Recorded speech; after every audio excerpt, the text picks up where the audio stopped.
Everyone, বাইরে এখন প্রচণ্ড পরিমাণে বাতাস। চলেন আগে ছাদে যাই, দেন তারপরে দেখাচ্ছি একটু জিনিস, সেটা আমার আম্মুর হাতে লাগে। দিস ইজ বেসিকলি আমাদের দুইতলার ছাদ। অ্যান্ড ওই সাইডে ওইটা যে এই গাছটাতে ওখানে অনেক অনেক পরিমাণে নারকেল আছে। অ্যান্ড দ্য ফান ফ্যাক্ট হচ্ছে, আমি একটা টাইমে লাইফে আরিফ আজাদ স্যারের বেলা ফুরাবার আগে পড়ছিলাম। সো বেলা ফুরাবার আগে বইতে কী লেখা ছিল সেটা আমি একটু পরে পড়ে শোনাচ্ছি। আর আমার যতদূর মনে আছে সেটা বলি যে এখন ঠিক আমার ওই সেন্সটা ক্রিয়েট হচ্ছে যে লাইক এই যে পিসে দেখে কিন্তু এত পরিমাণে নারকেল হয়েছে, এত কিছু হয়েছে।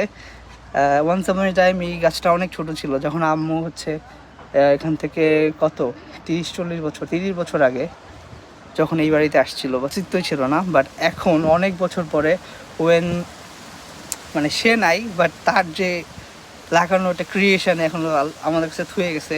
আর সেইগুলার মানে ওই যে দেখেন কতগুলা ইয়ে আছে, কতগুলা মানে ছেলে দেখে যে মা একটা গাছ লাগাচ্ছে, তারপরে সেই গাছটা অনেক বড় হয়, সেই গাছের নিচেই তার মার একটা কবর হয়।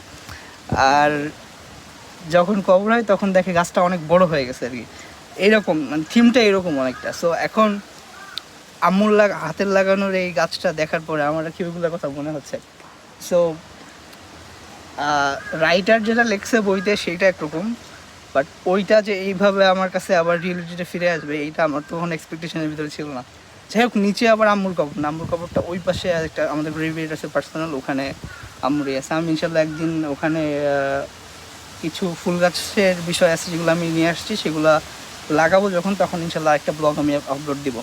সো এটাই, সবাই আমার জন্য দোয়া করেন আর কি, এছাড়া কিছু না। এত সুন্দর একটা পরিবেশে অনেক জোরে জোরে বাতাস হচ্ছে, তার মাঝে আমরা একটু গল্প করার সুযোগ পাইলাম।